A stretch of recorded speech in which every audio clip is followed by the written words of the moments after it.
الصلاة والسلام علیک یا رسول اللہ وعلی آلک واصحابک یا نور اللہ۔ درود پاک کی فضیلت، ہر قطرے سے ایک فرشتہ پیدا ہوتا ہے۔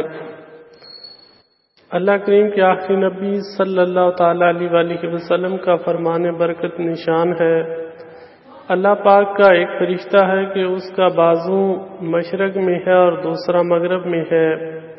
جب کوئی شخص مجھ پر محبت کے ساتھ درود پاک بھیجتا ہے، وہ فرشتہ پانی میں غوطہ کھا کر اپنے پر جاڑتا ہے۔ اللہ سبحانہ و تعالیٰ اس کے پروں سے ٹپکنے والے ہر قطرے سے ایک فرشتہ پیدا فرماتا ہے۔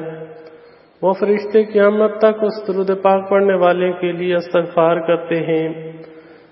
کتاب القول البدیہ صفحہ نمبر 251۔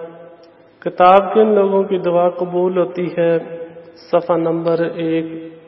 اللہ تعالی ہمیں درود پڑھنے کی خوب توفیق فرمائے، آمین بجائے النبی الامین صلی اللہ تعالی علیہ وسلم۔